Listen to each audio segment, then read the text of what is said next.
I always had to suffer. I am Maris. I had to work as a waitress to earn every penny of salary. And for my son and daughter-in-law. In return, I received a sentence from them. Why is the money so little, Mom? But then, they had to kneel and beg me, if you want to know the reason why. Please like, share this video, and subscribe to the channel. Now, I will start telling my life story. The envelope slid under my door at 2:30 in the morning, thin as a razor, heavy as guilt. I was still in my diner uniform, apron crumpled, feet throbbing from the dinner rush. I bent to pick it up, and the return address stopped my heart. Apex Lending Group. My name typed neat across the front. Inside a single sheet. Final notice. $47,000, due in full. My knees buckled. I sat on the cold tile. Fluorescent light humming overhead like a mosquito that wouldn't die. 47,000. My monthly pension barely kissed 2,000. I turned the page over, hunting for a mistake. There, in the signature box, my name looped in handwriting I knew better than my own. Liam's. My oldest boy. The one who still called me Mommy when he wanted cash. I pressed the paper to my chest, felt the ink bleed through the polyester. The apartment smelled of yesterday's coffee and the bleach I used to scrub away grease. Outside, a siren wailed, then faded. I stared at the ceiling crack that looked like a lightning bolt. How many nights had I stared at that crack, counting tips in my head while they slept? My phone buzzed on the counter. Notification. Noah posted again. I swiped. There he was, grinning in a leather jacket soft as butter, city lights behind him. Caption. Living large with the fam. #blessed. The jacket tag still dangled. Price visible in the reflection. $800. I zoomed. The diner's weekly grocery budget. Gone. Another buzz. Selena this time. Selfie in heels sharp enough to slice bread. Red soles. Louboutin. She angled the phone so the logo screamed. Caption. Stepping into the weekend like royalty. I did the math in my head. Those shoes cost more than I earned in 30 shifts. 30 shifts of burnt coffee and rude truckers and, "Ma'am, my eggs are cold." I set the phone face down. The screen kept glowing through the case. A tiny campfire of lies. I remembered my husband's voice, gravel and honey. Take care of them, Maris. Family first. I had. God, I had. 40 years of first. First to wake. Last to sleep. First to skip the dentist. First to pawn the good china. And for what? Mockery behind my back. I stood, legs shaking, and opened the junk drawer. Receipts spilled like confetti. Restaurant tabs. Boutique bags. All stamped paid. All in my name. I spread them across the table. One caught my eye. A spa day for Selena. Mud mask, hot stones, champagne lunch. $312. The same day I worked a double, because Noah's car needed emergency tires. My fingers found the power of attorney tucked beneath the pizza coupons. My signature forged again, granting Liam access to my pension for family investments. I laughed. A dry, cracked sound. Investments. The only thing invested was my life. I walked to the hallway mirror. The woman staring back looked 90, not 58. Grey Roots diner name tag crooked, Maris. I touched the glass. You let this happen, I whispered. The reflection didn't argue. Curiosity is a cruel teacher. It started small. One question, then another. How deep did the hole go? I grabbed my coat, the one with the frayed hem, and stepped into the night. The diner was closed, but the office lights still burned. My key still worked. I let myself in, boots squeaking on linoleum. The schedule board glowed under the exit sign. My name scrawled in red marker, 6 a.m. to 2 p.m., 5 p.m. to close. 92 hours last month. I traced the letters. Beside them, Liam had doodled a $sign. I took a photo, then another. Every schedule for the past year. My phone filled with proof. Back home, I sat at the kitchen table until the sky turned dishwater grey. I laid the loan notice beside the receipts, the forged paper, the Instagram printouts I'd secretly saved. A puzzle, missing only the corners. I needed the full picture, every dollar, every lie.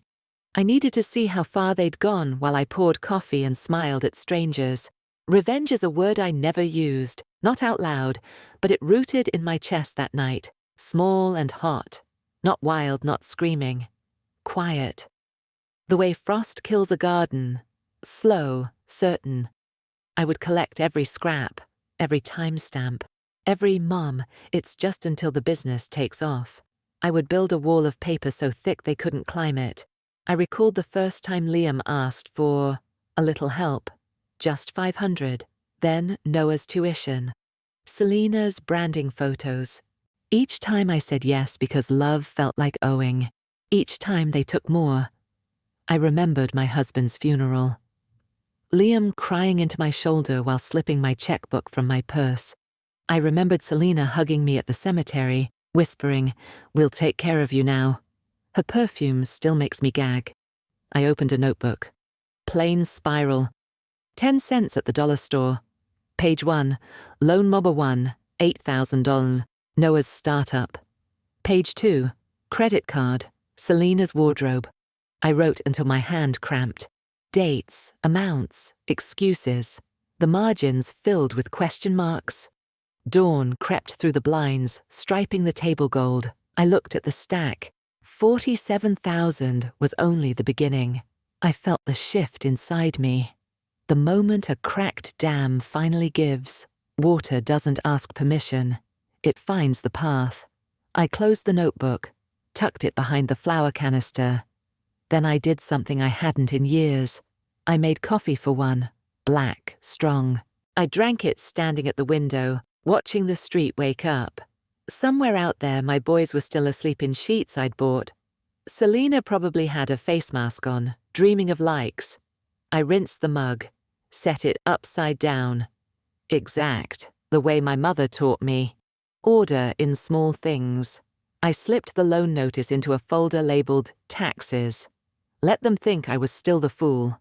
But inside, the plan took shape. Not loud, not yet. First, I would learn every secret, every account, every lie they told the world. I would become the ghost in their perfect photos. And when the time came, I would smile. The same smile I gave rude customers, the one that said your tip just dropped to 0. I went to bed as the sun rose, 4 hours until my shift. I set the alarm, closed my eyes, and for the first time in years, I didn't dream of falling. I dreamed of standing, tall, unbroken.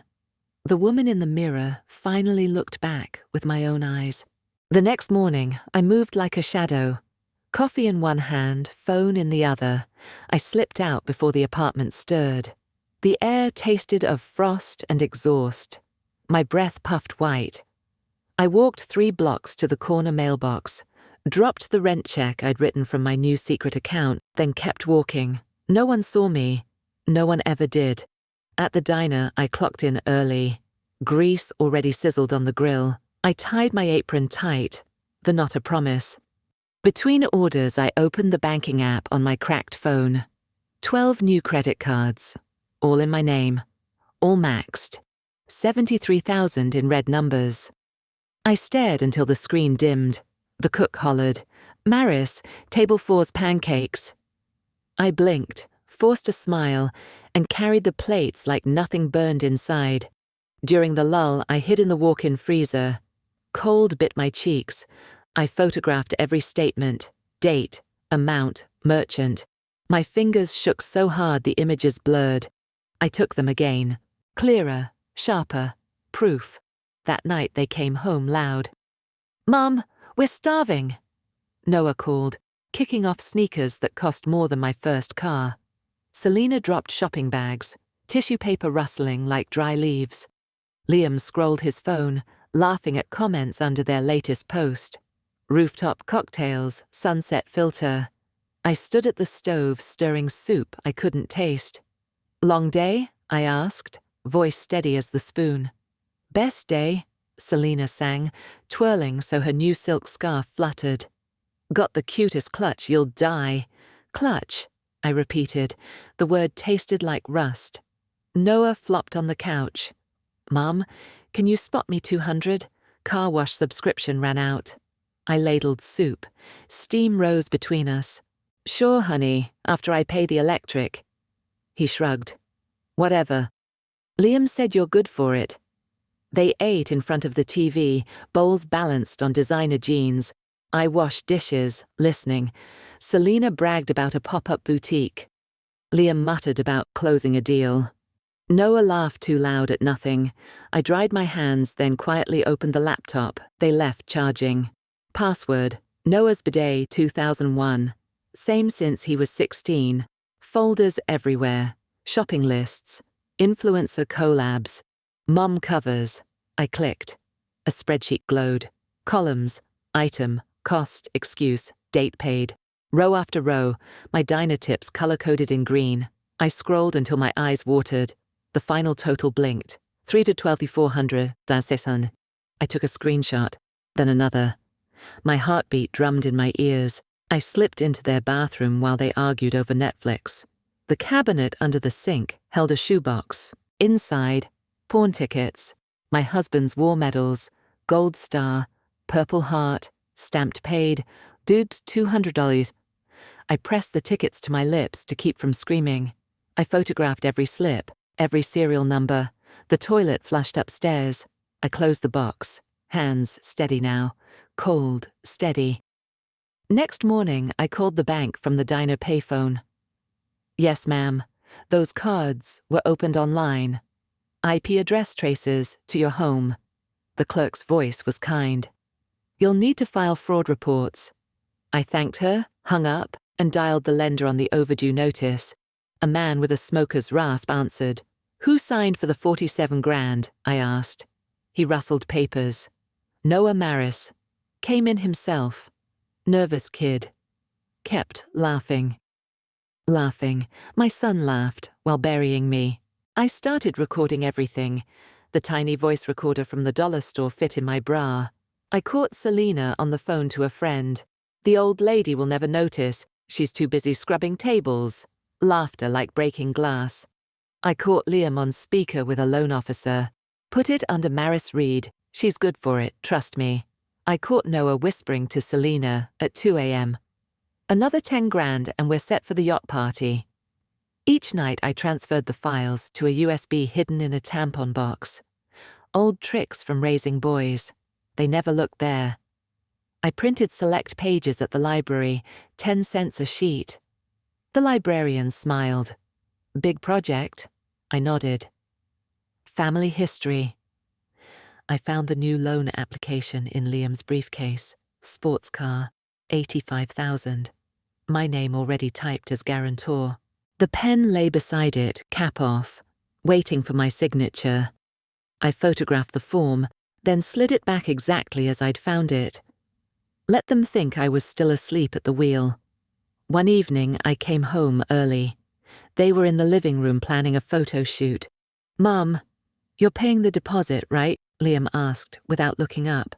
"Of course," I said, smiling the customer smile. Inside, I marked the date on my calendar. The venue would be mine to control. I mailed anonymous envelopes to 3 lenders. Inside, copies of the forged power of attorney, a single line. "Ask who spent the money." No return address. Plain white paper. I watched the mailman from the window, heart racing like a trapped bird. The final piece fell into place on a rainy Thursday. I opened the safe under Noah's bed while they shopped.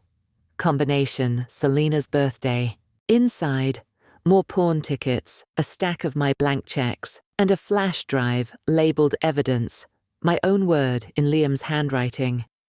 I nearly laughed. I copied the drive, returned everything exactly, and closed the door with a soft click.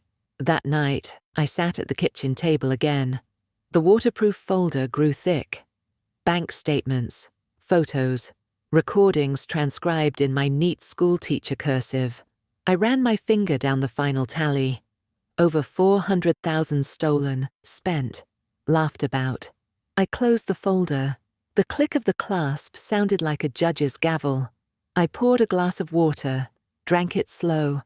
The rain tapped the window like impatient fingers. I looked at the family portrait on the wall, taken 10 years ago. My husband alive. The boys, small. Selena not yet in the picture. I touched the glass over his face. I'm keeping my promise, I whispered. Family first, but family learns. I went to bed with the folder under my pillow. The rain softened to a lullaby. Tomorrow I would start building the stage, brick by brick, lie by lie. They wanted the world to see their perfect life. I would give them an audience they'd never forget.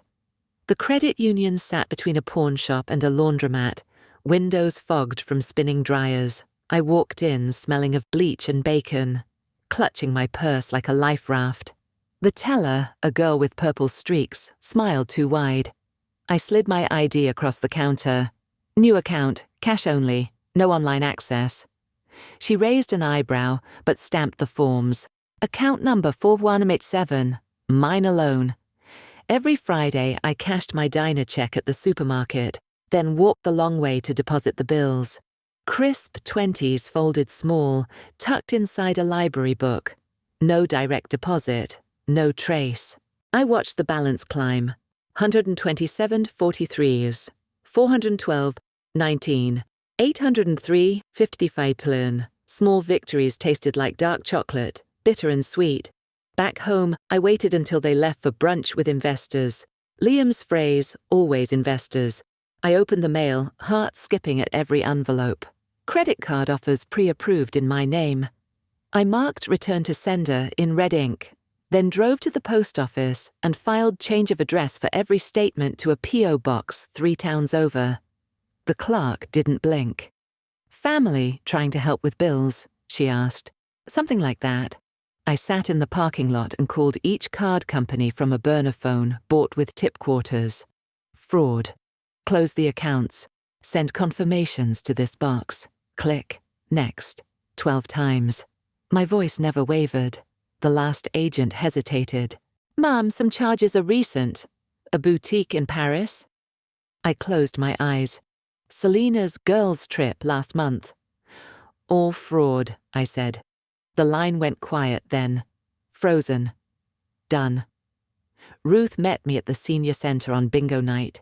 She wore the same purple cardigan she'd owned since 1987, buttons replaced with safety pins. We sat in the corner, away from the caller's drone. I slid the waterproof folder across the table. Her eyes, sharp behind bifocals, scanned page after page. She whistled low. You could bury them with this. I don't want burial, I whispered. I want daylight. Ruth taught me the tablet she won at the church raffle. We created folders, loans, cards, porn, recordings. I practiced swiping with fingers still rough from diner soap. She showed me cloud backup, then deleted the history so no one could follow. Old dogs, new tricks, she chuckled, patting my hand. Her skin felt like tissue paper over steel. I bought the voice recorder on sale, 2 for $5. One went in the living room lamp, taped beneath the harp. The other stayed in my apron pocket. I tested it during Noah's rant about needing space while eating the lasagna I'd made at midnight. Mum, seriously, the Wi-Fi bill is killing me. The red light blinked. Caught. The photo shoot deposit came due. Liam waved the invoice like a flag. 500, Mum. Come on, it's exposure. I wrote the check from the joint account, the last one I'd ever touch. I called the venue myself, added my name to the contract, paid the balance with a cashier's check from my new stash. The manager, a tired woman named Carla, sighed. Family discount? Family everything, I said. She didn't ask more. I started mailing the lenders again, this time with evidence packets. Copies of the forged signatures, side by side with my real one from the credit union forms. A sticky note. See you at the charity banquet. No signature. I wore gloves. The postmark read, "A town 40 miles away." At night, I practiced my smile in the bathroom mirror. Not the diner smile, the one that said, "Please tip 20%. A new one. Calm. Flat. The smile of a woman who knows the exact weight of every lie. I held it until my cheeks ached, then longer. Muscle memory for the big day. Selena cornered me in the hallway, phone glowing with venue photos. "Mum, you're coming to the shoot, right? We need someone to hold the reflectors." She laughed, but her eyes flicked to my hands, empty. "Wouldn't miss it," I said. She spun away, heels clicking like a countdown. I added tax returns to the folder, 20 years of modest income circled in red. Proof I never earned enough to fund their fairy tale. I highlighted every diner timesheet, every double shift, every holiday I worked, so they could open presents I couldn't afford. The pages smelled of copier toner and righteous fury. One evening, Liam burst in, tie askew, smelling of bourbon. "Mom, emergency, need $3,000 by morning. Investor pulled out." His eyes were wild, pupils pinpricks. I folded laundry, slow. "Call the bank. They won't answer after hours." "Then wait for morning," I said, matching socks. He slammed the door. I smiled at the closed lid of the washer. The cycle had started. The folder lived in a lockbox now. Key on a chain around my neck, tucked beneath my uniform. I slept with it against my skin, a cold heartbeat. Every addition felt like laying a brick. The wall rose higher, invisible to them, unbreakable to me. Ruth called on the landline, voice crackling. "Banquet set. Town hall, Saturday. They're headlining." "Perfect," I said. I could hear her grin through the line. "Bring your dancing shoes, Maris."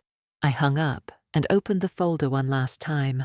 I ran my finger down the final page, a single line in my handwriting.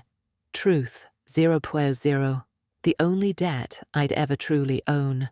I closed the box. The click echoed like a starting gun. Outside, snow began to fall, soft and deliberate.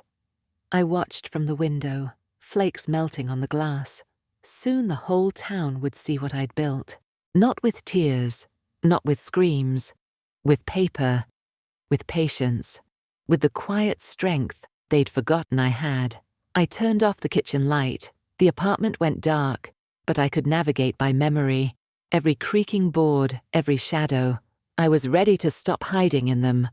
Ruth's idea landed like a seed in perfect soil. "A charity banquet," she said, over weak tea at the senior center. "Honor the model family who keeps our town shining." Her eyes twinkled behind the steam. I felt the hook catch. Model family. The phrase dripped with honey and venom. I volunteered to chair the invitations committee. The trio preened when the mayor's office called. "Us, keynote speakers?" Selena squealed, clapping manicured hands.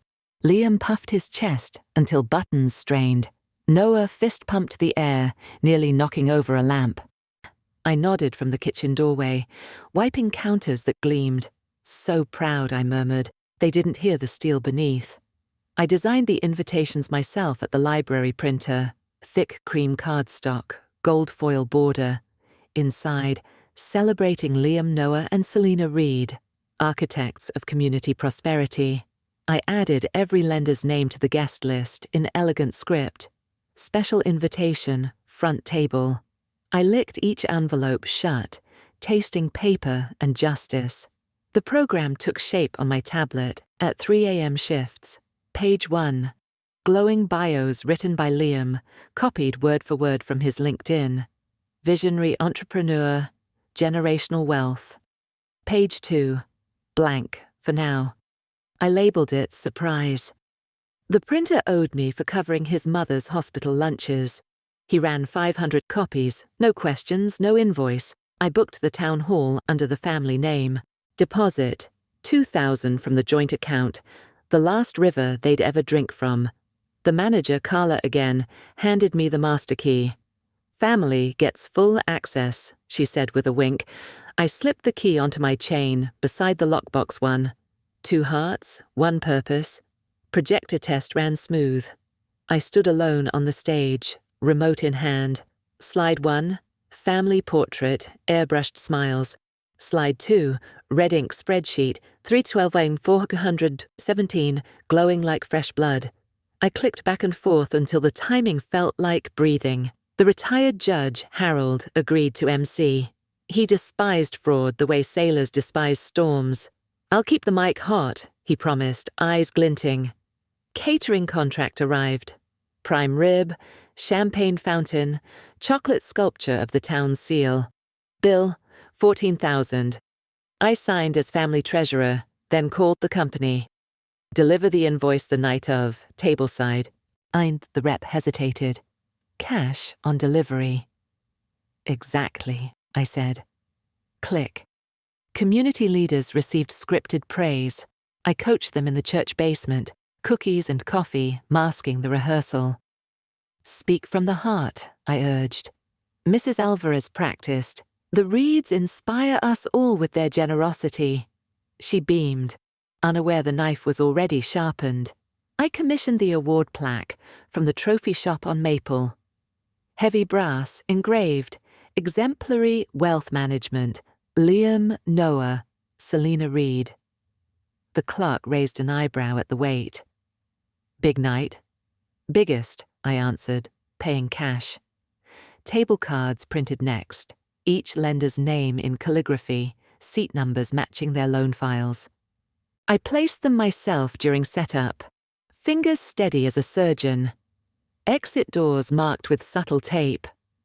Lenders would enter from the side corridor, not the grand foyer. No escape that way. Selena burst into the apartment, waving fabric swatches. "Mum, my gown needs alterations, rush order, 2,000. She twirled, silk catching the light. "Write the check yourself," I said, folding laundry. "But you always—" "New rules," I cut in, voice flat as the ironing board. She stomped off, heels stabbing the floor like accusations. Noah cornered me in the hallway, phone glowing with venue renderings. "Mom, we need the projector password for our slideshow." "I'll handle tech," I said, stepping around him. He smelled of new cologne and panic. Liam rehearsed his speech in the mirror, tie crooked. "From humble beginnings to 7-figure empire." He paused, caught my reflection. "Mom, iron this?" I took the tie, smoothed it between my palms. "You'll look perfect," I said. The fabric felt like a noose. I tested the side doors at midnight. They opened silent on oiled hinges. I walked the corridor, counting steps to the stage. 23. I memorized the path in the dark, heels clicking soft on tile. The lenders confirmed RSVP 1 by 1. Apex, Vista, Harbor Finance. Each voice, tighter than the last. The night before the banquet, I laid out my navy dress, the one from my husband's retirement party. Simple, unnoticed. I sewed 2 USB drives into the hem, stitches tiny and fierce. I practiced reaching for them in the mirror, hands sliding smooth along the seam. No bulge, no sound. I placed the waterproof folder inside the podium drawer during final walkthrough. The lock clicked like a heartbeat. Harold tested the mic. 1, 2. Justice. We shared a look. No words needed. Selena video called from the dress shop. "Mum, the gown's ready, but they need final payment." Her face filled the screen, makeup flawless, eyes pleading. "Use the card," I said. It declined. "Try another," I answered, hanging up before the scream started. I stood alone in the empty hall, lights dim. The stage waited, velvet curtains heavy as secrets. I touched the podium, felt the folder's edge through the wood. Tomorrow the curtain would rise. Tomorrow the masks would slip. Tomorrow I would stand in the light I'd earned, not the shadows they'd cast. I locked the hall behind me. Snow had stopped. The world held its breath. I walked home under street lamps.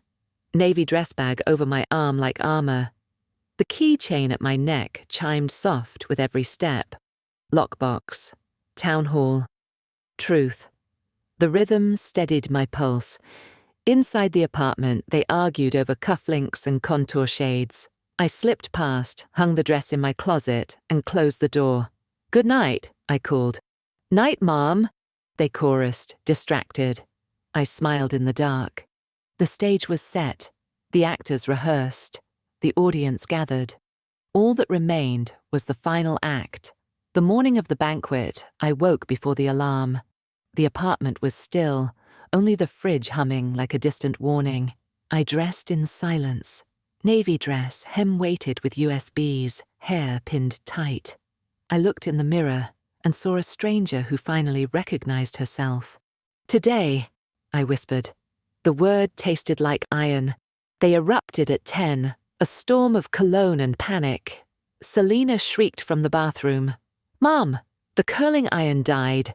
Noah pounded on her door. "I need the mirror, 5 minutes."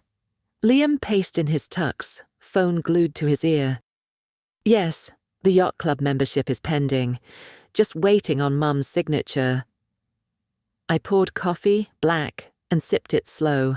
The steam curled between us like a veil. I handed Selina my old travel iron, the one with the frayed cord. "Use this." She stared like I'd offered a rock. "It's vintage?" "Works fine," I said. She huffed, but plugged it in. Sparks popped. She yelped, dropped it, and stomped. I hid my smile behind the mug. Noah burst in wearing only boxers and bow tie. "Mom, where's my cufflinks?" "The diamond ones." "Pawned," I said calmly, buttering toast. "What?" "For the electric bill." His face went white under the spray tan. Liam ended his call mid-sentence. "We'll discuss this later." I drove them to the venue in my rattling sedan. They complained about legroom, about the lack of aux cord, about my classical station. I turned the volume up. Violin notes filled the silence like water rising. Selina live-streamed from the back seat. On our way to be honored, feeling so blessed. The chat exploded with heart emojis. I watched in the rear view, every like a nail in their coffin. At the town hall, flashbulbs waited like paparazzi. Reporters shouted questions. Liam waved like royalty. Noah flexed for selfies. Selina posed, hand on hip, gown shimmering under afternoon sun. I parked in the back, slipped in through the service door. Carla met me with a clipboard. Everything loaded, projector cued. Lenders in the green room. I nodded. My pulse stayed steady, a metronome set to justice. Inside, I checked the podium drawer. Folder intact. I added one final USB, the master copy, labeled in Sharpie, full disclosure. Harold tested the mic again. "Sound check. 1, 2, truth." His voice boomed. I felt it in my bones. The trio demanded I carry their garment bags. "Mom, hurry! The red carpet's starting!" Selina snapped. I slung the bags over my shoulder, the weight familiar. I followed them down the corridor, heels clicking in rhythm. At the threshold, I paused. Let them step into the light alone. Cameras loved them. For now, I took my seat at the back table, marked family. The navy dress blended with shadows. No one noticed me. Good. I watched the room fill, neighbors in Sunday best, lenders in dark suits, community leaders clutching scripted note cards. The chocolate town seal gleamed under chandeliers. Champagne flowed. Laughter rose like smoke. Selina glided to the ladies' room, phone in hand. I followed at a distance. She touched up lipstick, voice echoing off tile. "Once we're on stage, tag the sponsors. Big tips incoming." Her reflection smirked. I leaned against the doorframe, unseen. "Careful what you promise," I said. She jumped, lipstick smearing. "Mom, don't sneak." I smiled, the new one, and left her scrubbing red from her teeth. Noah cornered a reporter near the bar. "Our portfolio's diversified, crypto, real estate, you name it." He gestured grandly, nearly spilling champagne. I stood behind a pillar, phone recording. The reporter nodded, scribbling. I zoomed on Noah's face, flushed with lies and liquor. Liam rehearsed his speech to an empty chair. From diner waitress mom to dynasty. He paused, frowned. Line doesn't feel right. I stepped forward. Try the truth, I suggested. He blinked, confused, then waved me off. Later, Mom. I checked the side corridor. Lenders waited, folders thick, faces grim. Apex's rep clutched the $47,000 notice like a warrant. I met his eyes. He nodded once. Ready. The lights dimmed for seating. I took my place at the podium's shadow, hand on the drawer. Harold's voice boomed. Welcome to the annual Community Excellence Banquet. Applause thundered. The trio beamed from the head table, award plaque gleaming between them. I reached into my hem, fingers brushing the USBs. Cool plastic. Warm resolve. Selena waved at the crowd, blowing kisses. Noah adjusted his tie, smirking. Liam stood to shake hands, back straight as a lie. Harold continued. Tonight we honor vision, generosity, and family. The screen behind him lit up. Their portrait, perfect teeth, perfect lives. The room sighed in admiration. I felt the shift, the moment before the drop, on a roller coaster. My hand closed around the remote in my pocket. I pressed the button once. The portrait faded. The first spreadsheet appeared. $312,400. Funded by Maris Reed. Gasps rippled. I pressed again. Forged signature, pawn ticket, diner timesheet. Each slide a hammer blow. Selena's champagne glass slipped, shattering on the floor. Noah's smirk froze. Liam's face drained to ash. The room went deathly quiet, then erupted in whispers. Phones rose like periscopes. Harold's voice cut through. Ladies and gentlemen, the truth. He stepped aside.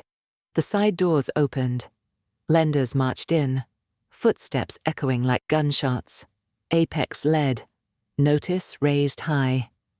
Liam Reed, payment due, Selena screamed, a sound sharp enough to cut glass. Noah bolted, chair toppling. Liam reached for the mic. Harold pulled it away. Not yours anymore. I stepped into the light. The navy dress caught the spotlight, simple and unbreakable. I looked at my sons, my daughter-in-law, and felt no pity. Only the clean, cold clarity of a debt finally cooled. The curtain wasn't falling, it was rising. And for the first time, I stood center stage. The spotlight hit me like cold water, sharp and clean. I didn't flinch. The navy dress hung straight, hem heavy with truth. The room buzzed. A hive kicked over. Phones glowed, live streams rolling. I felt the weight of every eye, but my feet stayed planted. Center stage. Finally. Harold's voice boomed again, steady as a gavel. Slide one, please. The screen flashed. Liam's LinkedIn bio, word for word. 7-figure empire built on family values. Laughter rippled, nervous at first, then bold. Someone in the back whistled. The sound sliced the air. Selena's face crumpled. Turn it off, she shrieked, lunging for the projector cord. Her gown caught on the chair. Silk tore with a sound like ripping paper. She stumbled, heel snapping. The audience roared. She clawed at the tablecloth, champagne flutes crashing. Crystal shards sparkled under the lights like fallen stars. Noah bolted first. I'm out, he yelled, chair toppling behind him. He sprinted for the main doors, bow tie flapping. A microphone cable snaked across the floor, his foot caught. He sprawled, palms slapping marble. Phones zoomed in. The live stream chat exploded. LOL, karma. Sir, fake rich. He scrambled up, face crimson, and vanished into the lobby. The doors slammed. Silence, then thunderous laughter. Liam stood frozen, plaque clutched like a shield. This is a mistake, he shouted, voice cracking. He turned to the crowd, arms wide. We're being hacked. Mom, tell them. His eyes found mine, pleading. I met them without blinking. The smile I'd practiced curved my lips, flat and final. He faltered, plaque slipping. It hit the floor with a clang that echoed like a verdict. The lenders advanced down the aisle, a dark tide. Apex's rep led, notice raised high. 47,000, Liam read, now. Vista's man followed, folder thick. 85 for the car, sign here. Harbour Finance's woman waved pawn tickets. Medals returned upon payment. Each voice colder than the last. Selina wailed, mascara rivers down her cheeks. I didn't sign anything. She pointed at me, finger trembling. She did. She's the guarantor, the crowd hissed. I stepped forward, remote in hand. Click. The screen showed her signature, looped and lazy, next to mine forged. Side by side. Gasps. Someone yelled, liar! Security, 2 off-duty cops I'd hired with tip money moved in. One took Selina's elbow. Debt processing, ma'am. She thrashed, gown ripping further. Get off me. The cop didn't flinch. He guided her toward the side exit, the one I'd oiled. A white van waited, engine running. The door slid open. She disappeared inside, scream muffled as it shut. The audience cheered, a wave of sound that shook the chandeliers. Liam tried charm. Folks, let's talk this out, private meeting. Harold yanked the mic away. Parasite in a suit, he muttered, loud enough for the front row. Laughter swelled, champagne glasses clinking in cruel celebration. Liam's knees buckled. He sank into his chair, head in hands. I walked to the podium. The room quieted, a held breath. I opened the drawer, lifted the waterproof folder. Pages fanned like a deck of cards. I held them high. Every dollar, every lie, every shift I worked while they slept. My voice carried, calm, clear. The microphone wasn't needed.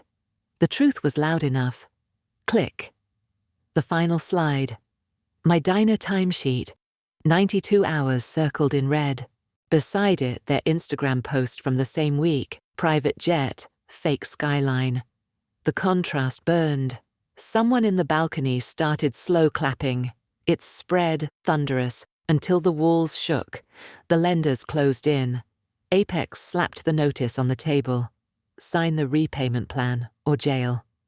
Liam's hand shook as he took the pen. Ink blotched where his palm sweated. Vista's man loomed. Car keys now. Liam fumbled in his pocket, dropped them. They clinked on the floor like coins in a beggar's cup.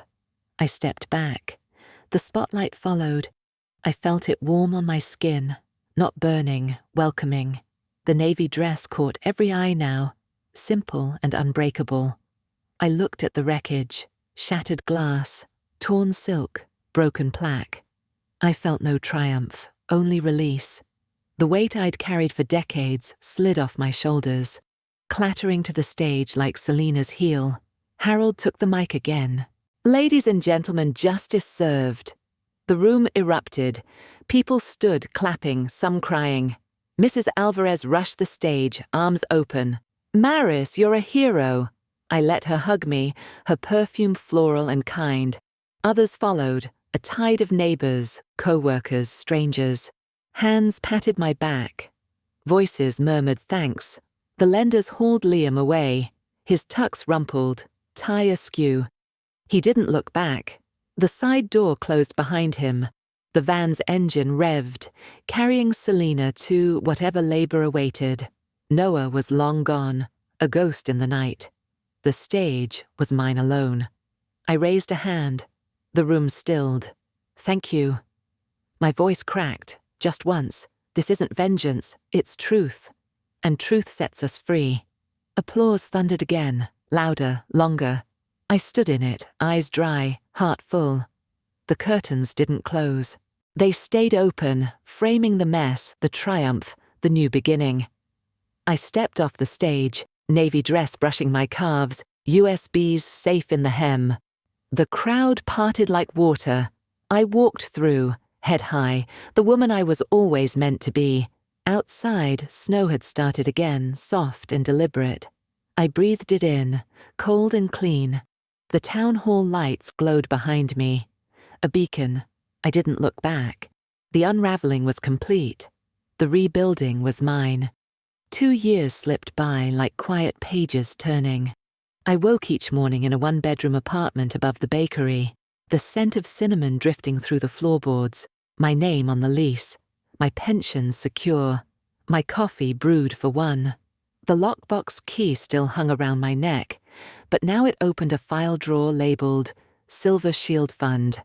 The knock came on a Tuesday in early spring. Tap, tap, tap. Hesitant. I opened the door. Noah stood there, gaunt, duffel slung over one shoulder, eyes ringed in purple. The leather jacket was gone. A thrift store hoodie hung loose. He smelled of bus station coffee and regret. Mom. His voice cracked like thin ice. He dropped the bag, knees folding. I'm sorry, I'm so sorry. Tears cut clean paths down unshaven cheeks. He pressed his forehead to my doorstep, shoulders shaking. I stood in the doorway, apron dusted with flour from the senior workshop downstairs. The sun caught the silver in my hair, no longer hidden under diner dye. I looked down at my youngest boy, the one who once begged for story time, now begging for mercy. My hand hovered, then settled on his head. Come inside. He sat at my small table, hands wrapped around a mug that trembled. Selena. She didn't make it. He swallowed hard. The work camp, exhaustion. They said her heart just stopped. His fingers tightened until knuckles blanched. I nodded once. The death certificate had arrived months ago, folded neat in an official envelope. I'd placed it in the fund's memorial drawer without a tear. Some debts are paid in full. And Liam, I asked, voice steady as the kettle beginning to sing. Flipping burgers at the diner. Same shift you used to work. A bitter laugh escaped him. Wears the same apron. Customers ask if he's your son. He lies. He looked up, eyes pleading. Can I stay, just till I'm on my feet? I poured tea, steam curling between us like forgiveness seeking shape. Sunday dinners only, pay stubs on the table, savings plan in writing. He nodded so hard the mug rattled. Yes, ma'am, anything. The Silver Shield Fund grew roots in the community centre basement. White walls, folding chairs, coffee urn that never emptied. Every Thursday seniors filed in, hesitant at first, then eager. I stood at the whiteboard, marker squeaking. Red flags, pressure to sign, promises too good, family asking for your ATM card. Heads nodded, pens scratched. One woman, 80th a day, raised a trembling hand. My grandson wants the deed to my house. The room murmured. I handed her a brochure. Call this number. We'll walk you through saying no. City grant money painted the walls sunshine yellow. A plaque by the door read, Founded by Maris Reed, Protector of Dignity. I dusted it every morning, fingers lingering on my own name in brass. Noah showed up each Sunday with envelopes. Week's wages rent to you, savings here. He laid them like offerings. I checked the math, nodded, slid one envelope into the fund jar labelled Noah's Accountability. He watched it drop, shoulders straighter each time. One afternoon I found Liam outside the diner, cigarette trembling between his fingers. The name tag read Liam, trainee. Grease spotted his apron. Mom. His voice was smoke and shame. I kept walking. He called after me. I'm trying. I paused, looked back. Keep trying. Clock in on time. I left him in the exhaust and sunlight. The bulletin board at the centre grew crowded. Sign-up sheets for workshops, support groups, legal clinics.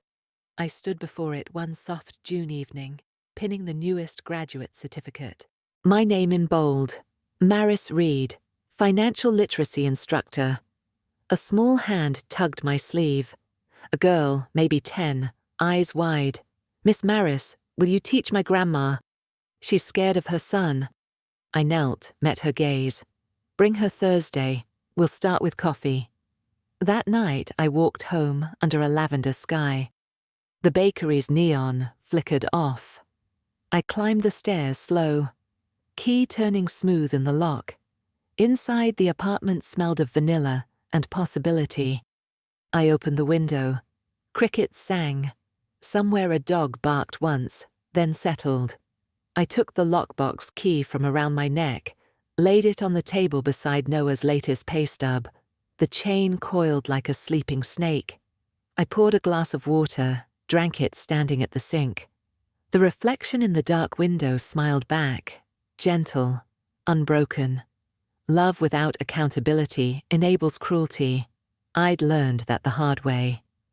Justice delayed is still sweeter than surrender. I'd tasted both. Forgiveness isn't a blank check. It's a contract with clauses. Noah was learning to read the fine print. Liam might one day. The dead don't sign anything. I turned off the light. The room glowed faint from the street lamp, enough to see the fun jar on the shelf. Coins and bills stacked neat, labeled for the next elder in need. I touched the glass, cool and solid. Dignity is not for sale, I whispered to the quiet. The words settled like snow, soft and certain. Outside, the town slept under a blanket of stars. Inside, I slept without dreams of falling. Only forward, only free. And there you have it, my story. From the ashes of betrayal to the quiet strength of a new dawn. If even one moment made your heart ache, or your fists clench, or your eyes well up, then I've done my job. Because this wasn't just my pain. It was ours. The silent sacrifices, the swallowed pride, the love that kept giving, until it learned to protect itself. So now, I need to hear from you. Did this story hit home? Was there a Maris in your life, or are you her? Drop your city in the comments, your truth, your fire. I read every single one, yes, everyone. If this moved you, if it reminded you that your worth isn't measured in shifts worked or dollars drained, then please hit that. Super thanks. It's not just support, it's fuel. Fuel to keep telling the stories the world tries to silence. On your screen right now, 2 new real-life stories I know you'll love. Click one, click both, and while you're here, subscribe. Because the next voice you hear might be the one that saves you. Thank you for sitting with me in the dark and walking with me into the light. I'll see you in the comments and in the next story. With all my love and the deepest respect, this is Maris, signing off.